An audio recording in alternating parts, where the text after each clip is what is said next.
Hi, this is Adam, This is Dave. and you're listening to Fiction, Or Nonfiction. You threw me off! Cue music.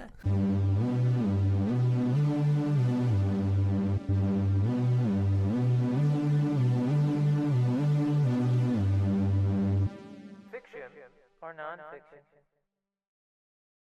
Hey, so this is the show where we talk about urban legends, tall tales, viral news stories, and we just discuss if they happen to be true or not, if they happen to be fiction or... Nonfiction. Okay, we got it that time. Dave, you brought us some tasty ones to explore last time. Are we going to talk about butter this time or? Talking about what? Butter. What sort of butter? I don't know. I'm asking you. Are we going to talk about it? No. Okay. No, in fact, we're going to talk about something else. Now, Okay. I put a pin in this one because I thought maybe the title at first, a little bit too soon. But this one, I do feel this is important, and I've been wanting to talk about this a little bit. We're going to talk about the plague, The plague. but not just any plague, Yeah. the dancing plague. Oh. Okay. Oh, right. So the dancing plague is a very interesting phenomena. Before we get into it, Dave, have you ever heard of this before? No, it sounds made up. It does sound made up, doesn't it? Yeah. So like what happens, like you just get dance fever, like You're thinking of Pac-Man fever. you hear a song and you're just like, I can't stop, you know? Yeah. Yeah. Yeah, it's like every time, you hear like the new Doja Cat on air, you just have to like start dancing to it. Yeah. Yeah. No, it's a little bit different. So let me regale you with this. The dancing plague is one of the most bizarre afflictions ever recorded in human history. According to legend, and keep in mind, I'm saying according to legend, an uncontrollable urge to dance affected the townspeople of Strasbourg in July 1518. Now, if you're wondering where that is, it's kind of within the border of France and Germany. Now, the dancing plague spread to hundreds of people who danced nonstop for weeks. So, what do you think about that? I don't know how to feel about it. But Well, you're starting to move. Are you infected? when did you say what year it was? This was 1518. This is a thing that could be true or not true. It's so long ago. And it's our role to figure it out. And people didn't really keep good records back then. And I'm gonna say it's not true. Okay. So, what's your reasoning? What are you going by? 'Cause Your initial inclination about it. Because I think if you get a plague, you're gonna want to rest, not dance. Yeah, usually the doctor's like, you have typhoid. Bust a move. Go do some breakdancing. Yeah. They don't say that. Generally. no. Poor doctors, maybe. Maybe. Maybe. Well, okay, but here's the thing. Like, it's called a plague, but, whether or not it's actually a plague as in a virulent strain of an infection is one thing or another. It could be a phenomena that's kind of like colloquially described as a plague. Like disco fever. Like disco fever. Not actual fever, I'll have you know. Okay. Dr. Mario, not a real doctor. What? I know. Childhood shattered. But that music was so great. That was infectious.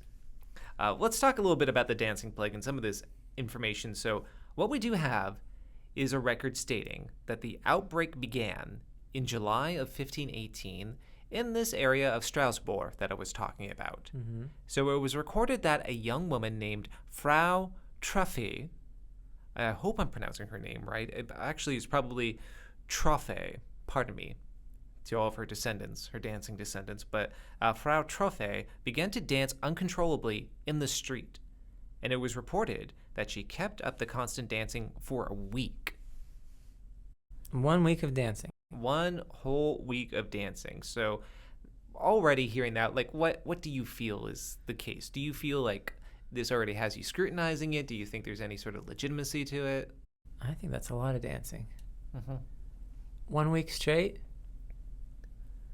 I don't know. Is it a marathon? Are they going to win like a large cake or like, is there some sort of contest? I don't think the peasantry had cakes in 1518. That's sad. I think their cakes were just piles of manure. That's so horrible. That's very horrible. And probably didn't taste very good. Probably not. Okay.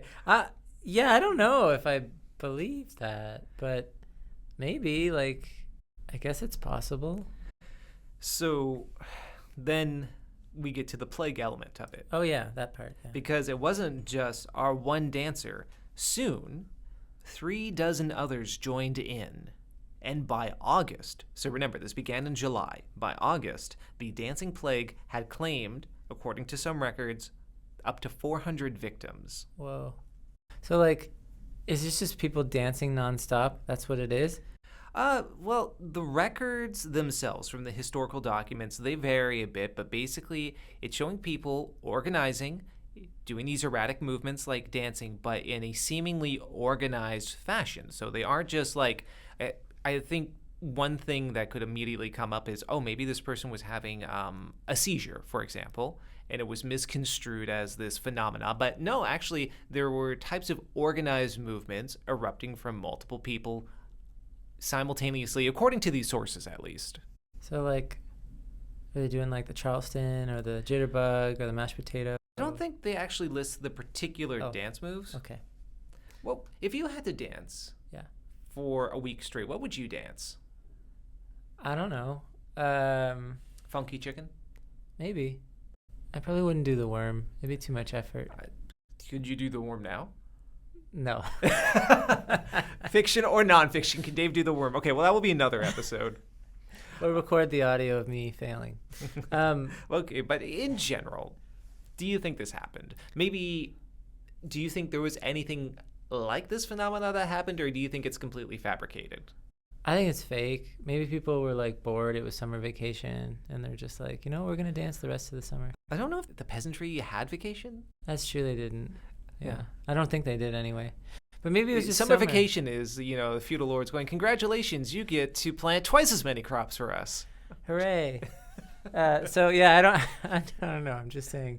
Maybe it was. Yeah. I don't think so. I don't think so. Okay. So we have to look at two different facets of this. So we have the original sources of people recording this at the time, and we also have to scrutinize this. Like, did these records actually come from people who were observing it at the time? Was this secondhand information that somebody jotted down? Yeah. And this is beyond our level. I think we need a historian for this. You're going to go back to like 15th century YouTube or something? I love that. I think that was just Quibi. Which is now extinct, so that would make sense. No, actually, we're going to consult somebody, John Waller. So John Waller is actually a historian and professor at Michigan State University. Oh. So a very special thank you to John Waller for his studies into this. He's actually authored a book on this exact phenomena, and it's titled A Time to Dance, A Time to Die, The Extraordinary Story of the Dancing Plague of 1518. What a dramatic title. I don't know if he had a theater background, but he does have like a penchant for, the dramatic, of course.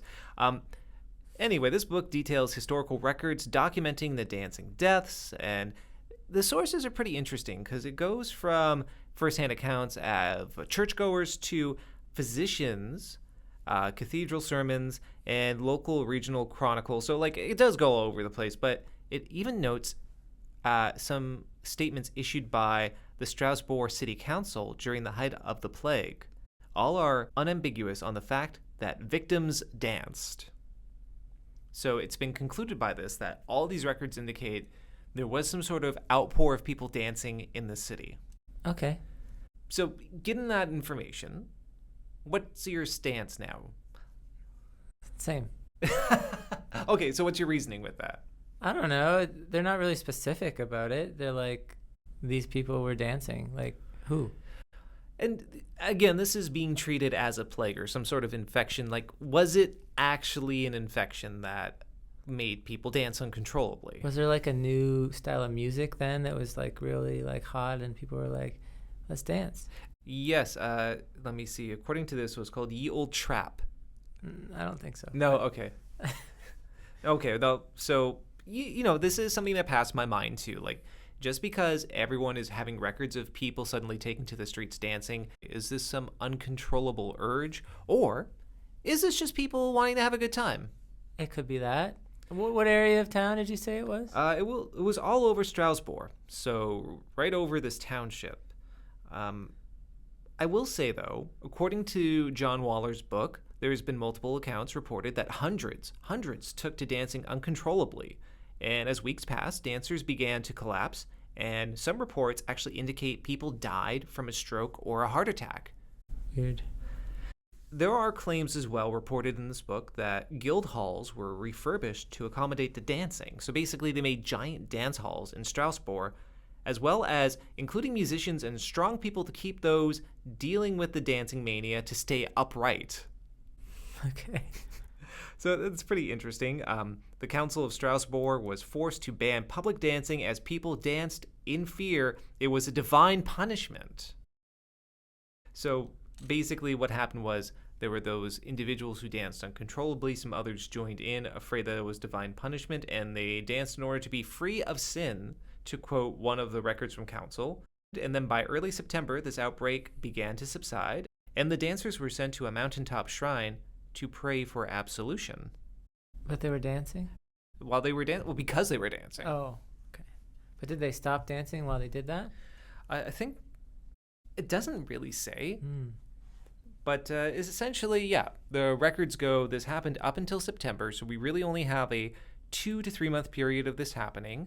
Basically, a lot of the population thought this was some sort of divine retribution of people, and Council, to offset this, sent all the victims of this dancing mania out to a shrine to pray for absolution.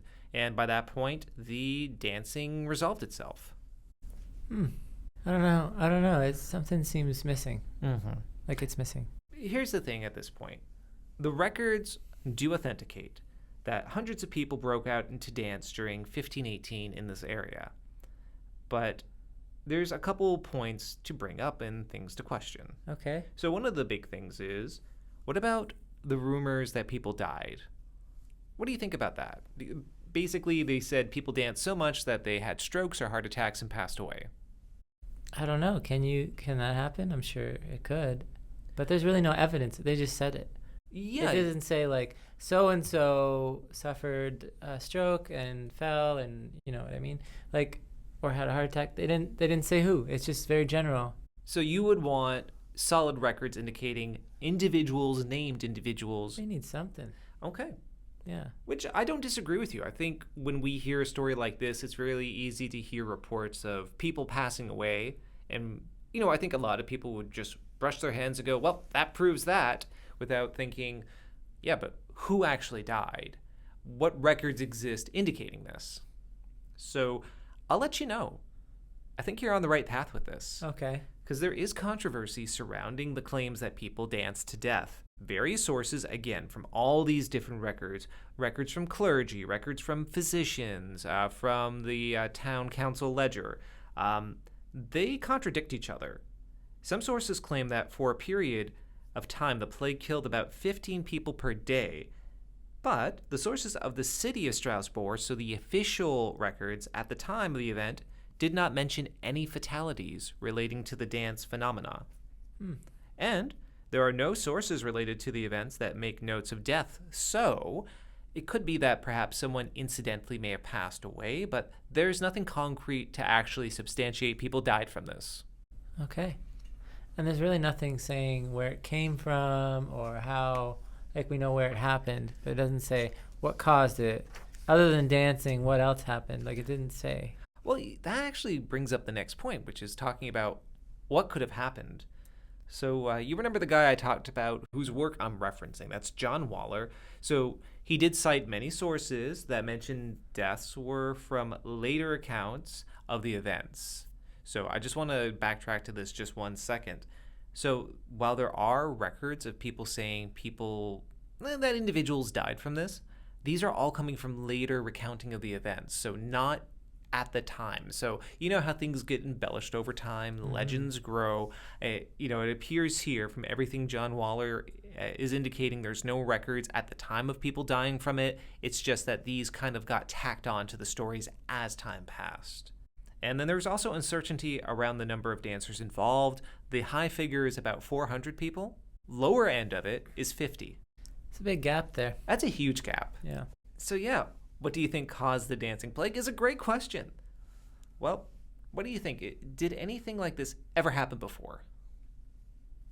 Maybe, but I feel like I don't really know. I don't really know what could cause dancing fever. Maybe, like I said, maybe there was some new type of music. People were dancing all the time. But Some hot summer beat. yeah.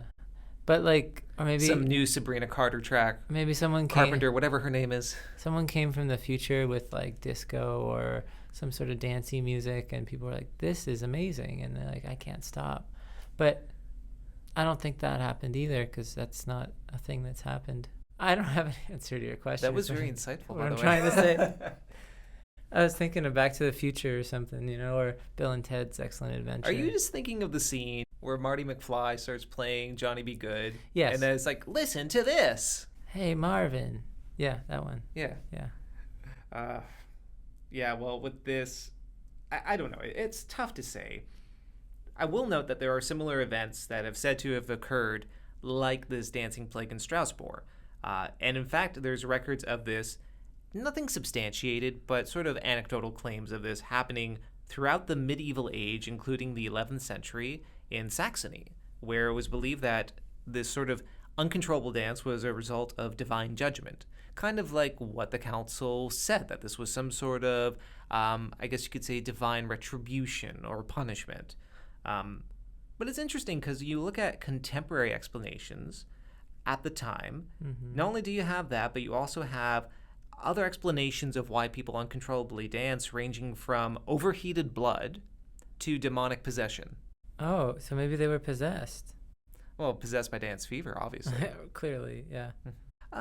Yeah, it's very hard to determine this because the sources at the time, I mean, regardless of your belief system, I do feel like it's not a satisfying answer to say it's divine retribution, that it's demonic possession. There's got to be something else going on. Baby demons. Baby demons? Yeah, like little demons causing dance fever. Okay, no, hold on. I'm going to put down my notes. I want you to describe this for me. Instead of a large demon scaring people, it's a smaller demon. So, like, they come on their shoulder, like, you need to dance. Keep dancing. I'm just making this stuff up. So, do you want to hear some modern explanations for Yes. why the dancing fever may have happened? Yes, I do. I keep calling it dancing fever. It's the dancing plague. Fever Okay. is a little bit different. Yeah. But here's some potential theories of how the dancing could have been brought on to these individuals, this uncontrollable urge to dance. It could have been food poisoning caused by toxic and psychoactive chemical products of ergot. It's a type of fungi that grows commonly in grains such as rye, which is used for baking bread. And I'm not sure if you ever heard this theory. There is this notion that ergot was also a leading contributor to the Salem witch trials, that people would have this and kind of have these hallucinations and end up either accusing people of witchcraft because they believe they saw them perform some sort of spell, or the ergot would affect their motor systems. They would move in these weird sort of shambolic ways, and they would believe this person was possessed by a devil or was a witch. That's one explanation. Okay. There is also some other, I guess you could say, dissenting views on this, because there are certain academics who suggest that this is unlikely.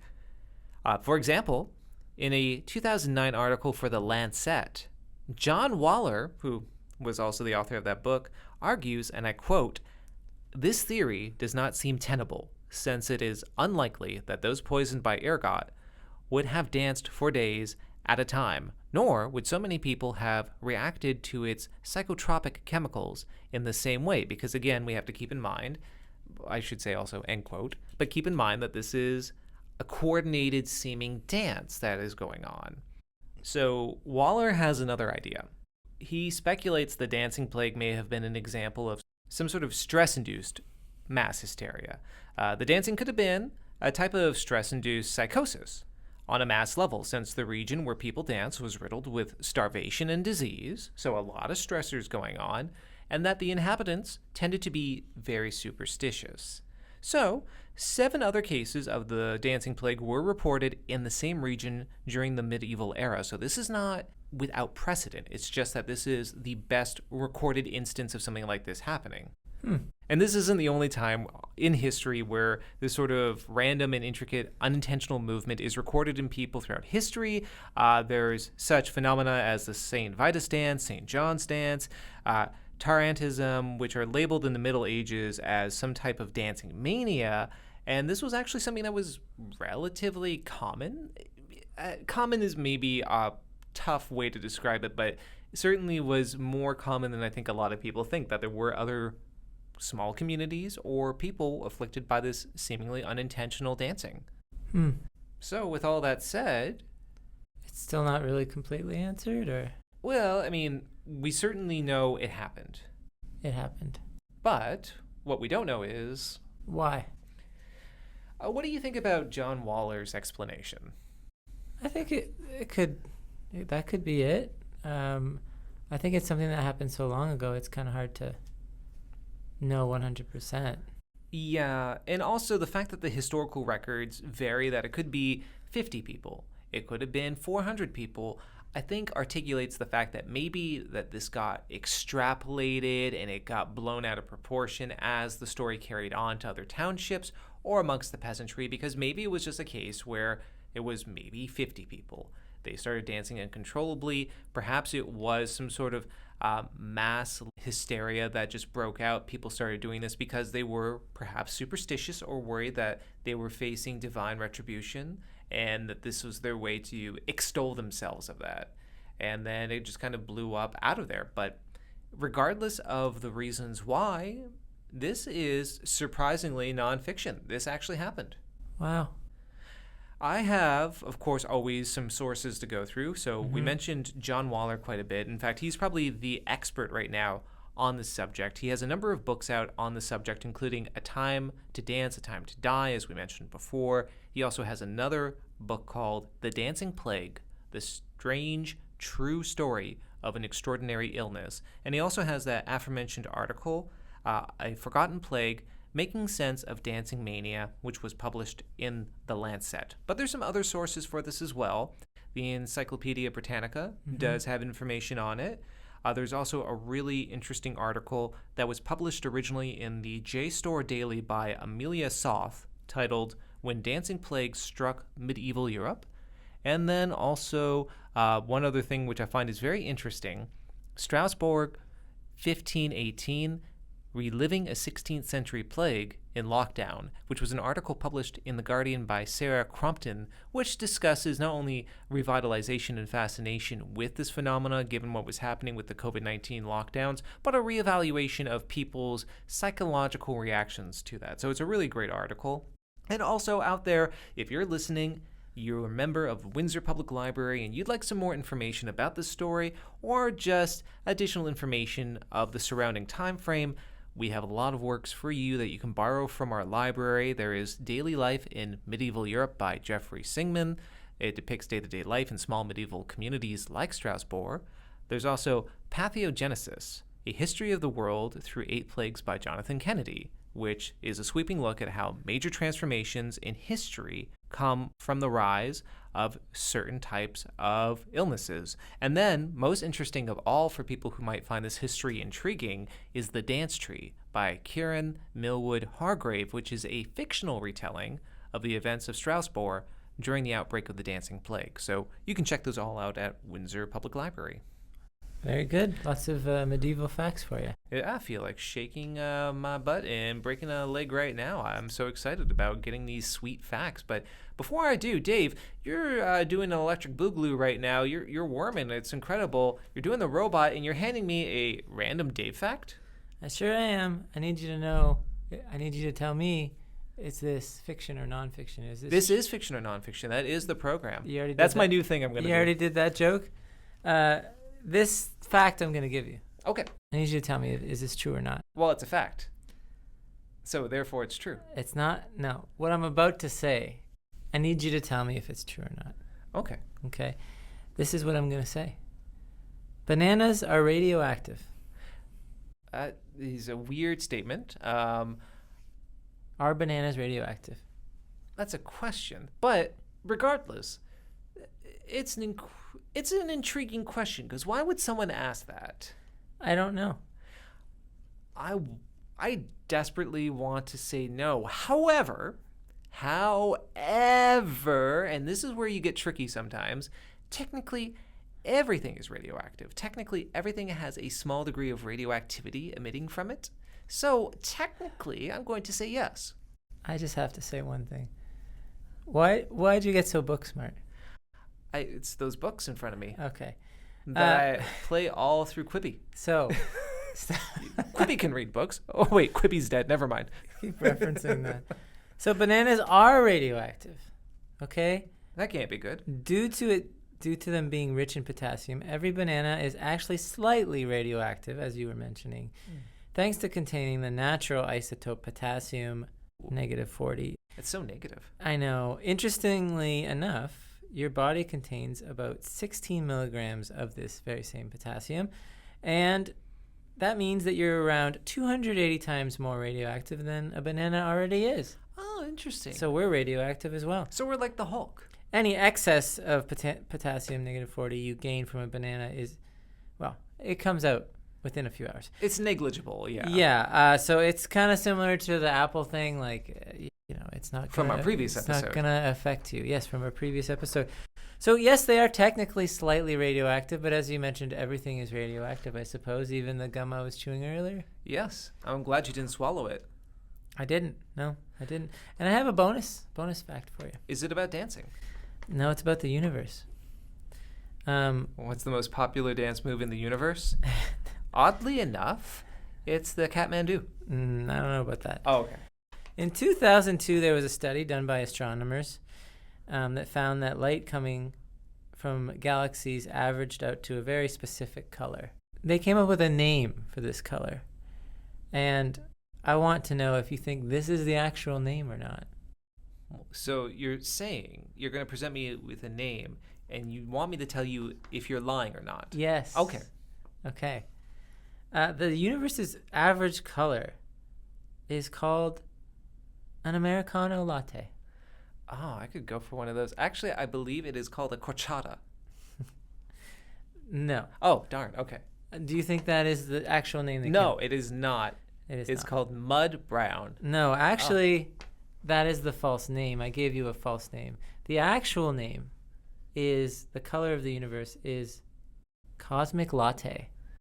And the reason why is Can I because just say, scientists used to pull out names from Latin, and they used to use different etymology, and now it's like, oh, what do I have on my table? A latte. It's a cosmic latte. Okay, so the light Carl Sagan, whoever you were. the light coming from galaxies averaged into a beige color that's close to a white. So that's why they called it a cosmic latte And color. you see, for me, I was assuming like when you take every marker in the pack and you just kind of like make a giant blob, it just kind of turns into this like brownish grayish kind of mesh. I'm just wondering though, those markers, are they the smelling kind, the sniff and smell? I mean, Dave, let's face it, you can sniff any marker if you try hard enough. That's not what I was asking. I think they like the. I was gonna say the flavored ones, but Well, Dave, I don't want to know about your education if they allowed you to do that, but that explains No. a lot of your food facts. no, they did not.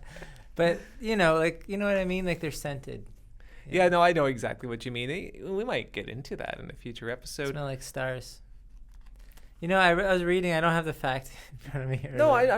I'm just soaking in what you just But said. It's okay. Apparently, like the galaxy smells like rotten eggs. I'm not kidding.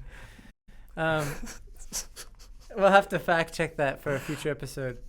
I should have written that down, but yeah, apparently far out in space, if you take a whiff, No one can hear you sniff. you're gonna smell some stanky eggs. All right. Oh, wow. That was insightful. Well, Dave, we found out about egg-smelling universes and dancing plagues. I think my takeaway from this is, even though history can be full of these sort of fanciful, seemingly unrealistic accounts, there's always a grain of truth to it. And what I really appreciate about this is history is still full of mysteries. I just didn't intend to rhyme there. It's just true, because even though we know the dancing plague existed, such outbreaks occurred throughout medieval Europe, we don't know the exact reason why. I do agree with John Waller's kind of view, since we don't really have outbreaking of dancing happening now that's not in a club. It probably was some sort of manifestation of mass hysteria, but either way, this is proven to be nonfiction, so that's great. And if you have anything that you want to contribute to us, we actually do have an email address that we recommend people email us to. Oh, we do. Yeah. Isn't it Ask a Librarian? It is. It's askalibrarian@windsorpubliclibrary.com. And if you have a particular topic, me and Dave can discuss it. We can dissect it and figure out if it is true or not. And before we go, I also want to mention I pulled a lot of these facts from sciencefocus.com. There's a bunch of facts on there. I'm going to be doing this over the next several episodes.